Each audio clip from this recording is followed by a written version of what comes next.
So what is up, YouTube? Welcome back to the channel once again. I appreciate having you here. Today's video is the 5 things I hate about my Honda Grom.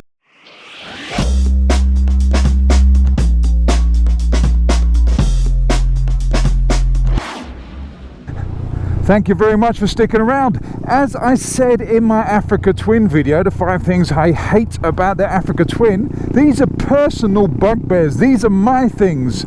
And especially on this bike, there is remedies for every single one of them. Some I've got round to doing, some I haven't got round to doing. Some I spend money on, some I won't spend money on. But nevertheless, it's going to be 5 things I do not like about this bike. As per other videos, they are in no particular order. Feel free to put them in the order you wish to put them in. I've got no problem with that. And if you've got extra bugbears and problems with the Honda Grom, then leave your comment in the comment section below. So let's crack on with number 1. And number 1 is the seat.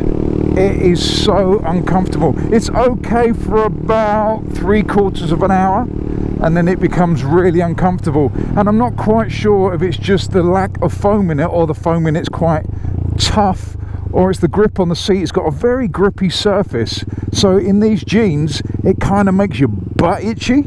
And unfortunately I don't have a personal butt scratcher, so therefore it becomes quite uncomfortable after a while. And also with the seat, it comes with a pillion grab, sort of like, what are they called, grab strap. Is that the right word? Grab strap? Well, that's the word it's going to have. It comes with that, and because I'm tall, I was sitting completely on that strap, so it went right under my butt cheeks, which was really uncomfortable. It used to dig in. So that's the first thing I removed. I removed the butt grab strap. There's not many things you overtake on a Grom. Number 2 is the power.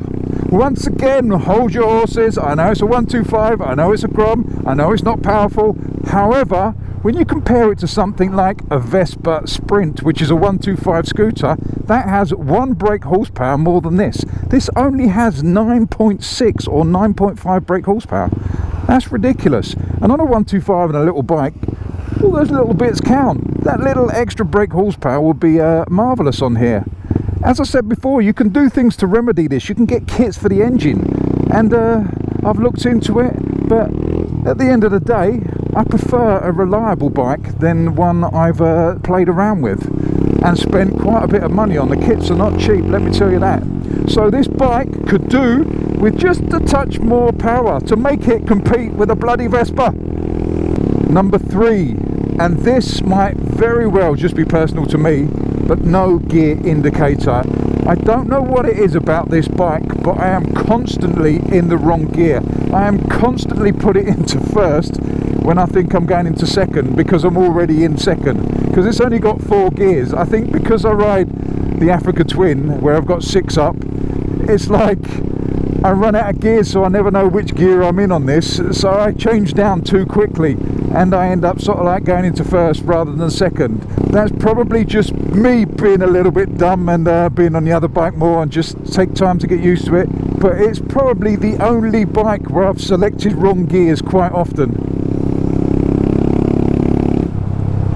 Number 4, and that has to be the suspension. It's woeful.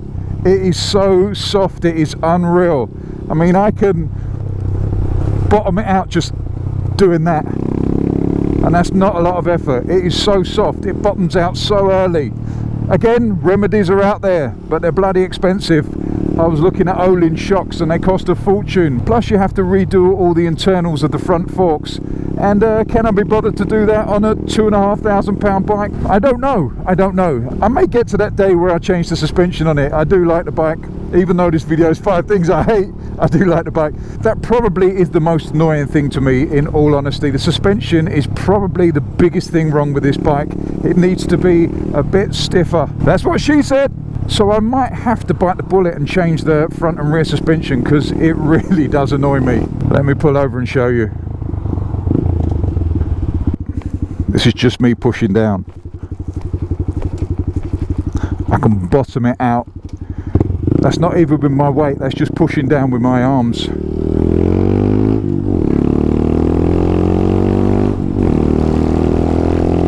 Number 5 is the tail of the bike, the rear, the Mudguard. It's hideous, it's huge, it's like a diving board. I've changed mine because it drove me insane, but I had to do it. It looks awful. It's one of the things when I bought the bike, I knew the first thing I was going to do was rip that off and chuck it away. And that kind of leads me into another one, but I've already done 5, so let's call this 5.5, because that makes the bike highly impractical. And 5.5 extra one bonus is this bike is so impractical, it's unreal, especially once you remove the rear Mudguard. So anytime the floor is wet, it sprays water right up my back, and because it's not got any luggage facilities, because I basically sit on the back seat on that tool, so I can't even put a tail pack on. I could put a little rack on there, but what would I get on there? Probably not a lot. So when I'm on this bike, I tend to wear a backpack. So with that tail piece removed, my backpack gets soaking wet. So I don't ride this thing in the rain at all anymore because I've removed that. I mean, it looks a hell of a lot better, but it is so impractical. It is good for nothing apart from mucking around on and having fun. But then again, I suppose that's why I bought it, so it is not all bad. There will be another video coming to balance out this one. I will never do a video of hate on a bike without doing the things I love on a bike. So be prepared, that video will be coming soon, the 5 things I love on my Honda Grom. So I shall bid you farewell. Thank you very much for watching. I do appreciate it. I'm going to be a little bit cheeky now and ask you to hit that subscribe button, hit that like button, and hit that share button. It all helps to build the channel, and I want to build the channel because it makes me feel good inside. So as I said, thank you very much for watching. Do appreciate it. Love you all. Fish out. Get all your bags, get out my house. I don't want your stuff around. I never did you wrong, but you did me wrong. So go ahead, get gone. Get all your bags, get out my house. I don't want your stuff around. I never did you wrong, but you did me wrong. So go ahead and get gone.